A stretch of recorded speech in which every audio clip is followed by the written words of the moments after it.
There's a country made of 10 islands where it almost never rains, where the ground used to be too dry and too empty for anyone to even live on it. Today, fewer people call it home than live in a single mid-sized city. And yet, somehow, this tiny, forgotten nation is currently going toe-to-toe with some of the most powerful countries in the world. So what happened? Stick around, because the answer is Cape Verde, and it might be the biggest underdog story you've never heard. At the 2026 World Cup, this tiny nation shocked the world, standing toe-to-toe with football giants who were never supposed to even notice them. So how does a place this small pull that off? Go back to the beginning, and it isn't pretty. The Emerald Lie. Cape Verde means the Green Cape, and sailors expect green. What the islands actually hand you is the Sahel, the dry belt that fringes the Sahara, dragged out into the middle of the Atlantic. On the flatter islands, rain adds up to fewer than 145 millimeters a year, and anything under 250 is, by definition, desert. For weeks at a stretch, a haze the locals call bruma drifts in off Africa and turns the whole sky a pale, dusty brown. The shortage runs deeper than dry fields. Fresh water here is so scarce that the country cannot drink what falls from the sky, because barely anything falls. So it drinks the ocean instead. More than 90% of the fresh water in Cape Verde now comes out of desalination plants, machines that pull the salt out of seawater so a person can survive another day. Think about what that means. A nation named for green survives by manufacturing its own water from the sea that surrounds it. So the green in the name was never a promise, it was a rumor. And that one shortage, water, quietly shaped everything that came next. The food, the work, the character of the people, and the reason so many of them would one day leave. Playing with fire and ash. If thirst is the first punishment, fire is the second. These 10 islands are not islands in the ordinary sense. They are the tops of volcanoes, mountains built up off the Atlantic floor over millions of years, with only their summits breaking the surface. The tallest one says it plainly in its name. Pico do Fogo, the Peak of Fire, rises 2,829 meters straight out of the sea, and it is still alive. People do not just live near it, they live inside it. On the floor of the volcano's crater sits a village called Chão das Caldeiras, where around 1,000 people farm the ash of an active volcano. In November 2014, the mountain woke up. The eruption ran for 77 days into February 2015. Lava buried roughly 3/4 of the homes, and the whole village was evacuated. Then the people came back. They rebuilt in the same crater, under the same mountain, on ground that was still warm. They stayed because the black volcanic soil is rich, and out of that ash they grow vines and make a wine they export, a wine they call the wine of fire. Now cross the water to the island of Sal, and the fire flips into its opposite. At a place called Pedra de Lume, there is a lake sitting inside the crater of a volcano that died long ago. The water there is around 27 times saltier than the sea, salty enough that you cannot sink in it. You lie back and the dead volcano holds you on the surface without any effort at all. So on these islands you can drink a wine born from live lava, and then float, weightless, in the belly of a volcano that stopped breathing centuries ago. Tell us in the comments where you're watching from, and send this to someone who thinks they've seen every strange place on Earth. The citadel built across the clouds. Not every island here is a flat desert. Sail to Santo Antão, the second largest, and the land stands straight up. Sharp ridges, deep canyons, valleys folded into the rock, cliffs that cut into the sky.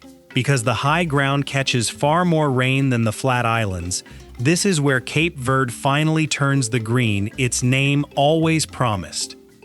To connect the villages stranded on those ridges, people did something that should not have been possible. By hand, stone by stone, they laid cobblestone paths across slopes so steep the road seems to defy the idea of a road, some of them more than 1,000 meters up. The classic trek starts at the rim of an old crater called Cova, over 1,000 meters above the sea, where hikers stand above the clouds and look down into a bowl of solid green, then drops on a hand-laid stone staircase into the Paul Valley, thick with mango, banana, sugarcane, and passion fruit. This is where much of the island's rum comes from. Walking here is not for the faint of heart.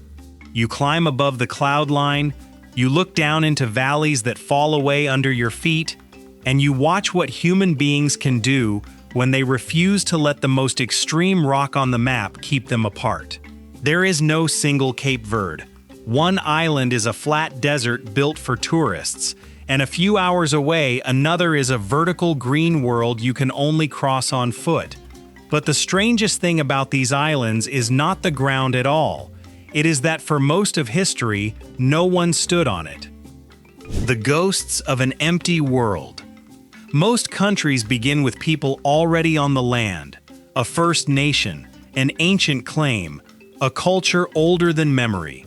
Cape Verde does not. Before the 15th century, there is no solid evidence that anyone lived on these 10 volcanic islands at all. No native population, no tribe, no footprints. They sat empty in the Atlantic while the rest of the world filled up around them. When Portuguese navigators reached them around 1456, they found no one waiting. Sit with what that means. Every single person who calls Cape Verde home today descends from someone who arrived after that point. There is no indigenous Cape Verdean, and there never was. This is one of the very few genuinely blank pages in human geography, a place where history did not begin with evolution. It began with arrival. And here is where the story turns dark, so it has to be told plainly. Empty is not the same as harmless. The islands may have started with no one on them, but they did not stay that way by choice. The people who filled them were, in large part, brought here in chains, carried across the ocean against their will from the West African mainland. That distinction matters, and the people of these islands ask again and again that the world get it right. The land was empty, but the settling of it was not gentle. A blank page is never neutral. It only records who was holding the pen. The cursed crossroads of the Atlantic. What filled that emptiness was one of the most important and most painful crossroads in Atlantic history. It began with a town called Ribeira Grande, founded in 1462 on the island of Santiago, known today as Cidade Velha, the Old City. It was the first European colonial town built anywhere in the tropics, and its position, roughly halfway between 3 continents, made it something the world had never assembled before. It made it a marketplace for human beings. For much of the 16th and 17th centuries, this small Atlantic town was a major transit point in the transatlantic slave trade, and people passed through it on their way to lives that were chosen for them by someone else. The old pillory still stands in the square, the stone post where punishment was carried out in public. This is not a place to dramatize. It is a place to remember, which is exactly why UNESCO named it a World Heritage Site in 2009, not as a celebration, but as a site the world agreed not to forget. That wealth built on suffering made the town a target. In November 1585, the English privateer Francis Drake arrived off Santiago with a fleet of around 25 ships and roughly 2,000 men. His forces marched into Cidade Velha, met almost no resistance, and when they were done, Drake ordered the town burned to the ground. The raids kept coming, and eventually they drove the capital up the coast to Praia, where it sits to this day. So the richest port in this corner of the Atlantic was hollowed out by the same thing that made it rich. It had something worth taking. The day the sea fed, the starving survival here has sometimes come from the strangest directions. In 1968, a Spanish cargo ship called the Cabo Santa Maria ran aground off the coast of Boa Vista. She was on her usual run between the Mediterranean and South America, and her hold was full of food and luxury goods, some of it gifts bound for supporters of the Spanish dictator Francisco Franco. She grounded at the worst possible time, and that turned out to be the best possible time. Cape Verde was in the grip of famine, and people were dying of hunger on these islands. Then a ship full of food simply appeared, wrecked, on their shore. So they took it. Islanders, including children and workers brought in from other islands, spent the better part of a year hauling the cargo off the wreck, moving it inland on mules and donkeys, using a dictator's gifts to stay alive through the crisis. To understand why a wrecked ship felt like a miracle, you have to know what famine meant here. For centuries, these islands lived at the mercy of the rain, and when the rain failed, there was no soil to fall back on and no neighbor close enough to help. Drought after drought in the 20th century killed people by the tens of thousands, and there was rarely a ship coming the other way to save them. So when a hull full of food ran aground by pure accident, the sea had finally, for once, given something back instead of taking. The rusting skeleton of the Cabo Santa Maria still stands on the sand today, a hull the size of a monster, slowly eaten by salt and wind, a reminder of how thin the line here has always been between starving and surviving. The dictator's secret runway. The sea fed the islands by accident. A fascist fed them on purpose, though he never meant to. In the 1930s, the Italian dictator Benito Mussolini needed a place to refuel aircraft on the long haul between Europe and South America, and his eye landed on Sal, a remote, flat, all but empty island in the middle of the ocean. According to local records, he bought the rights to build a private airport there, and after the war, in 1945, Portugal took it over. Mussolini wanted a fuel stop for his ambitions.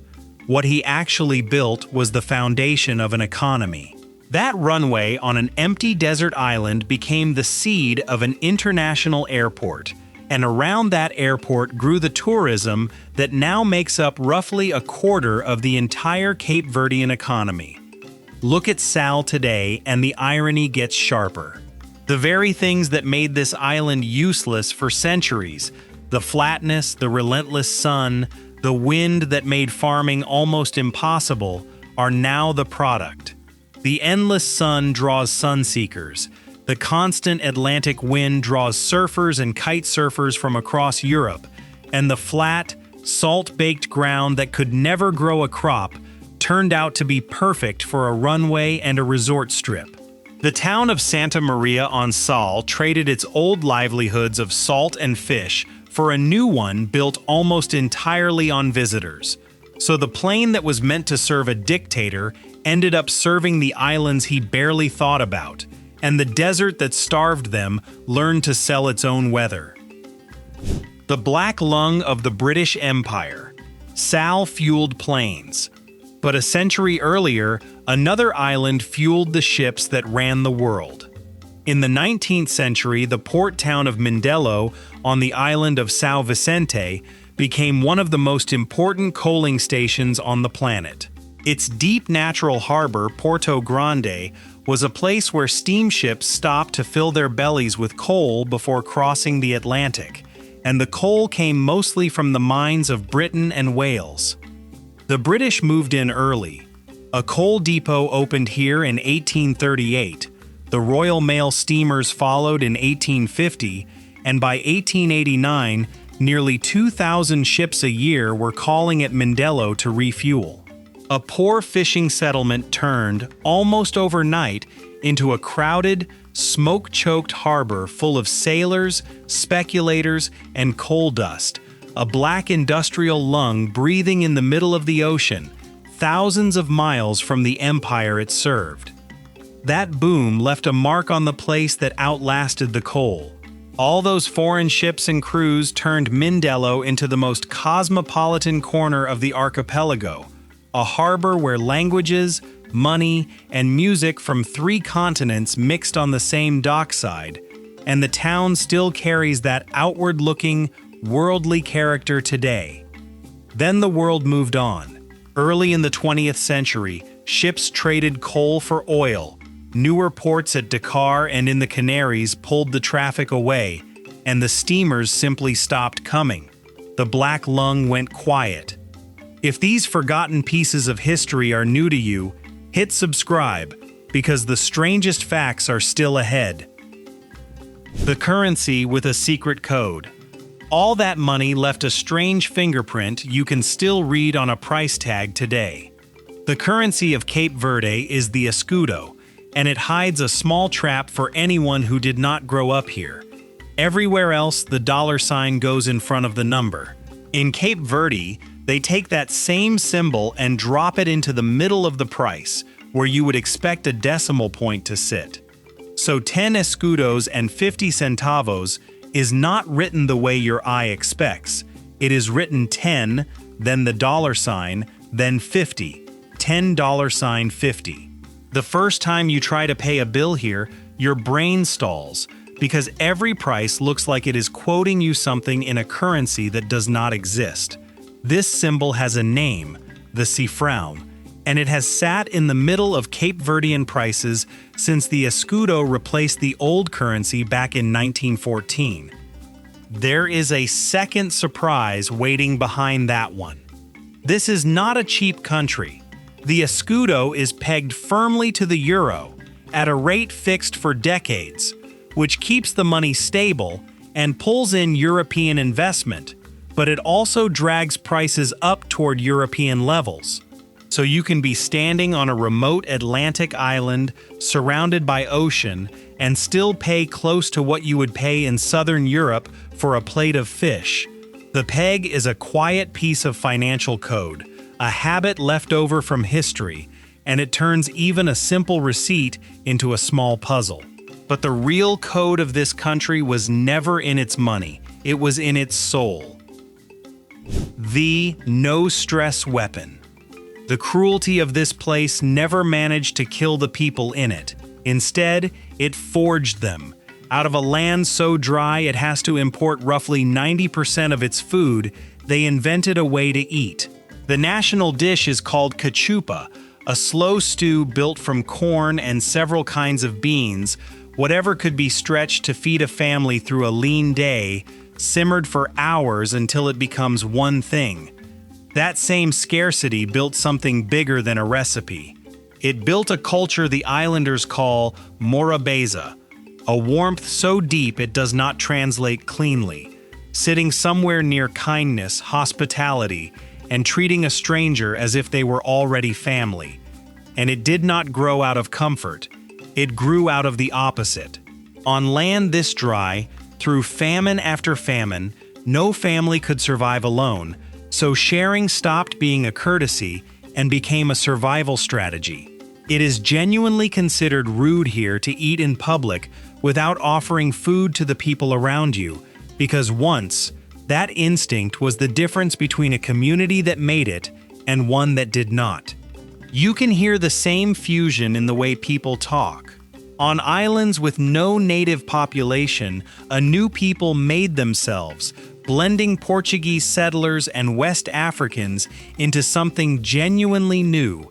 And out of that blend came their own language, Creole or Crioulo, often described as Portuguese words resting on an African frame. Portuguese is still the official language written on the forms, but Crioulo is the one spoken at the table, in the lullabies and the arguments and the jokes. When the deepest language of a people is one they built themselves, the identity is not borrowed, it is theirs. The famous island motto, "No stress," is not laziness. It is a calm hammered out of disaster. The night guard of the iron shells. That same instinct to protect life shows up on the darkest beaches, in the middle of the night. The coast of Boa Vista is one of the 3 most important nesting sites in the world for the loggerhead sea turtle. On black, wind-scoured sand, in the dark, one of the planet's great animal events happens almost unwatched, and around it a quiet war is being fought. A country with almost no resources has thrown real technology at protecting these animals. Drones, trained dogs, and night patrols work the beaches through the blowing sand, guarding the nests against poachers who once took the turtles for meat. And it worked. On some of these beaches, the number of nests has risen dramatically over the past few decades. Somewhere along the way, a poor nation decided these creatures were worth more alive on the sand than sold at a market, and then spent its scarce resources proving it. This country learned to guard what it loves. What it could not do was stop its own people from leaving. The oasis of peace. Here is the fact that quietly destroys the assumption most outsiders arrive with. Cape Verde has no oil. It has no valuable minerals. It has almost no farmland. By the usual rules, a place like this ends up poor, unstable, or both.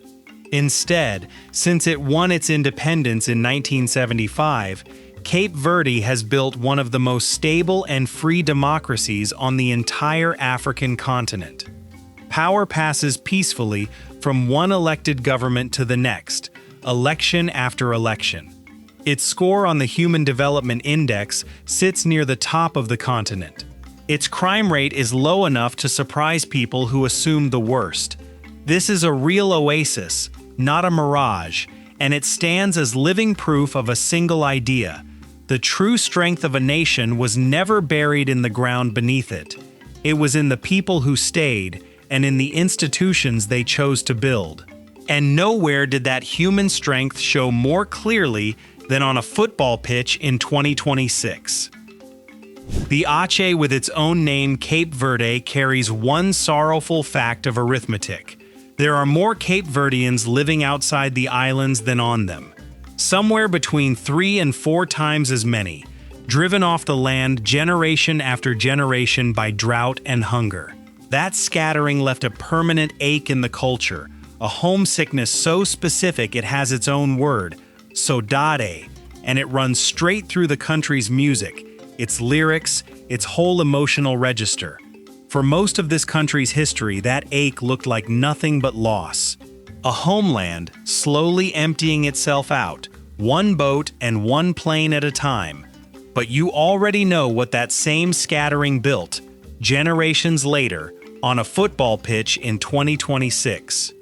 The children who grew up somewhere else came back anyway. Have you ever felt that pull toward a homeland you had to leave? Tell us below. The symphony born from shackles.